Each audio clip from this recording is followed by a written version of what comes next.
What's going on, y'all, and welcome back to another Lost Sword video. The Erin banner just came out of nowhere, and we definitely need to talk about this character. Now, while looks-wise she is definitely not my favorite, you're gonna see here that I actually did end up pulling quite a few copies, and today let's go over everything you need to know about Erin, including whether or not you should pull her, where she fits in the current meta, should you pull extra copies of her, and then we're also going to talk about the other stuff on the banner, such as her own pet, the Erin Pet, and the Phoenix Pet, and that one especially you need to tune into, or at least skip ahead and just go ahead and watch what I say, because I think a lot of that might surprise y'all, especially if you've played some Lost Sword before. My thoughts on the Phoenix Pet have changed drastically. So thanks so much for tuning in. We're going to go through everything you need to know about Erin in this quick guide: the equipment, the cards, the awakening, the specialties, all of that good stuff. And let's go ahead and jump straight into it. All right, y'all, is Erin a must pull in the current meta? Well, let me go ahead and show you guys. I actually only had one Erin before this, and I think I had used one of my mileage selectors just to get her.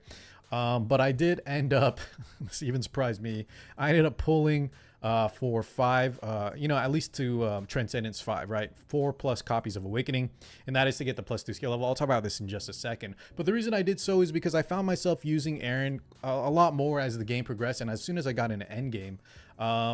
Is she a must pull by any means? Not really. I think you can definitely get away and do pretty well for yourself never using Erin. I only had one copy of her, and I probably could have got just as far as I've gotten without ever using her.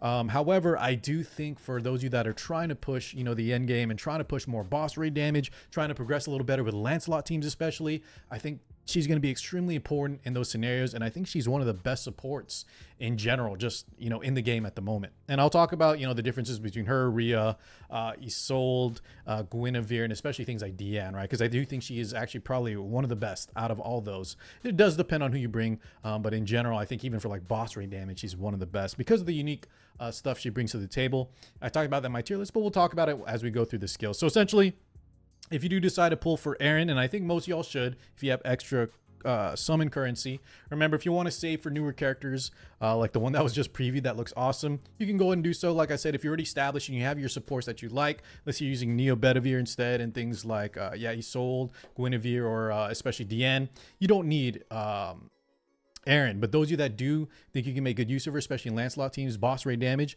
I would try to get at least, up to the +1 skill level, if not the +5 for the +2 skill levels, as of course, being a support, all the the best bang for your buck is to come from the extra skill levels, right? Because that's where the utility, the damage that she provides to the team really comes into play, where, she's not a hyper carry. She does like negligible damage, no direct healing. And so, the stats aren't really that important.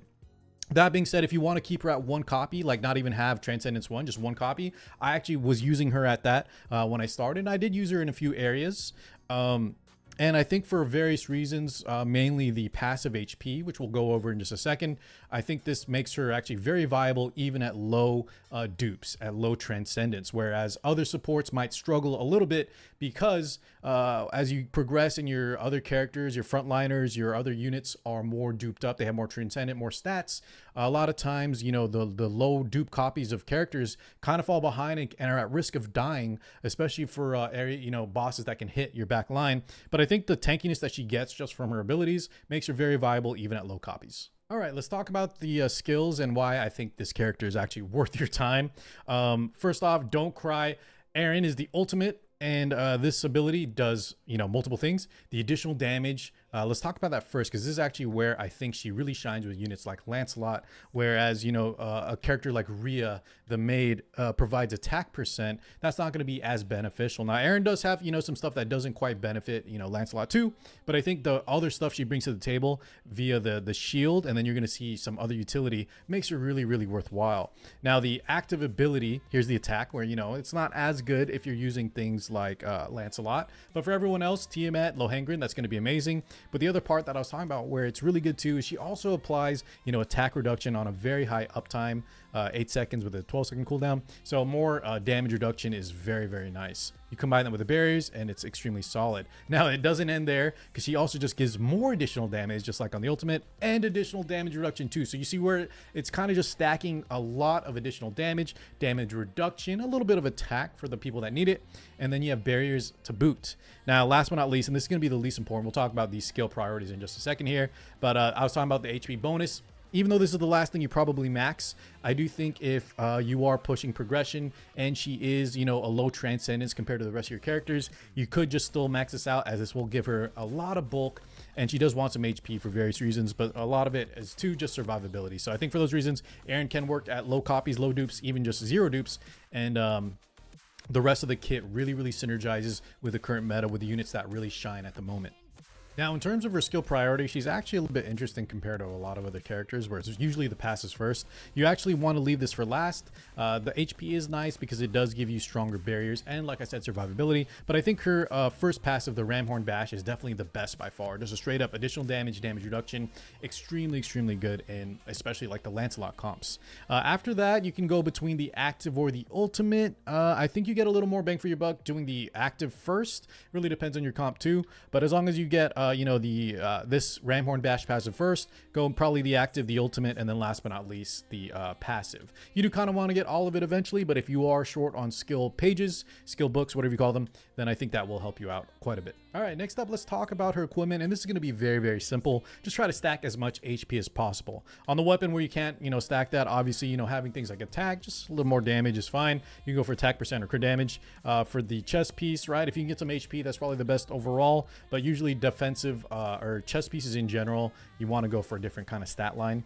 The ring or the accessories is going to be where this is a lot of your HP comes through, so make sure you refine this if you have extra refining materials, and get just as much HP as possible for the extra berries. And then last but not least, right, you have your rune as well, so try to stack a bunch there too. But overall, just slap on whatever you have, and as long as Erin is on the field and she is not dying, she's doing her job, and she's probably the least gear intensive character in the entire game, at least in my opinion. All right, next up, let's talk about the card. Now this is where things get very interesting. So Erin is of course a utility character, support, so we don't need to bring anything directly, you know, damage related, obviously. So number one for me is the charm, the Lilith card. If you have this, I think this is a no-brainer for her. Maybe you have another character that can hold this, but I would actually have Erin be the priority holder, because other characters might, you know, benefit more from like magic attack, from a different card setup that you might have. But, you know, speaking of, if you don't have Lilith card, or let's say you want to run that on someone else, I think anything is good that gives, you know, if it gives her a little more damage plus utility for the team, like the Vivian card, things like the Merlin card especially, I would say are great.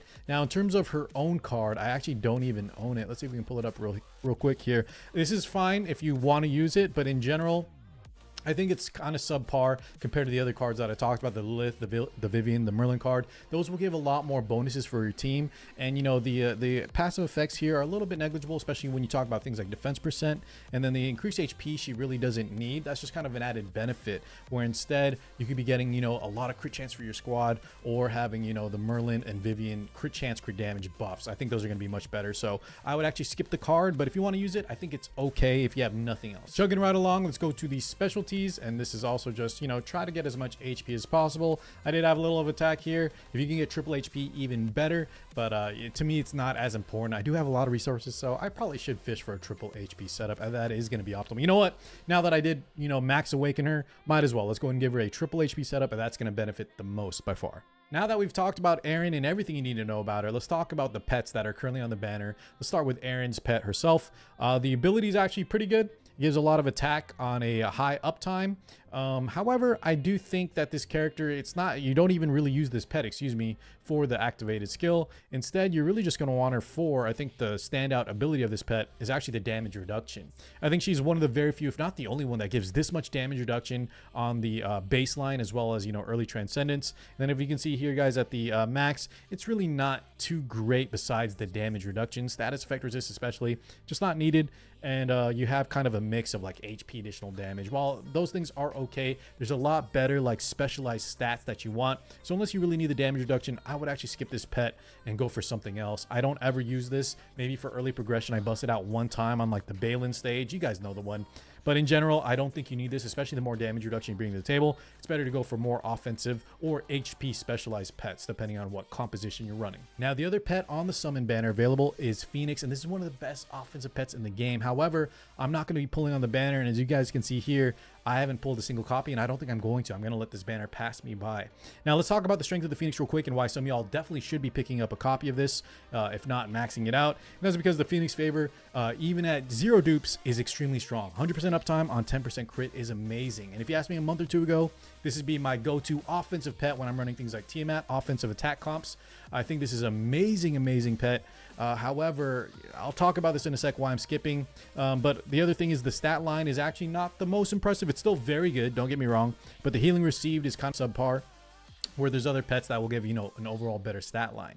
That being said, if you don't have anything better, I think you should go for maxing out the Phoenix. It is still one of the premier frontline pets, and if you run a lot of comps that are more damage oriented, things that aren't Lancelot, I think you should definitely go for this. Now, the reason I am going to be skipping, guys, is because I actually pulled max copy of the Lohengrin pet. If you watch my Lohengrin guide, I said this is going to be one of the best pets in the game moving forward, and the attack speed I think is a little bit more valuable, if not a lot more valuable to me than crit chance. There's a lot more access to crit chance via gear, via passives, cards, team supports, things like that. And I think moving forward, unless we get more access to this, I think this is going to be my go-to overall. And I do like the stat spread, like I was talking about, a little bit more than the Phoenix. So if you don't have the Lohengrin, definitely max out the Phoenix. But if you did pull for this, I think you could skip just like me, and I'm not going to regret it at all. I'm fairly confident.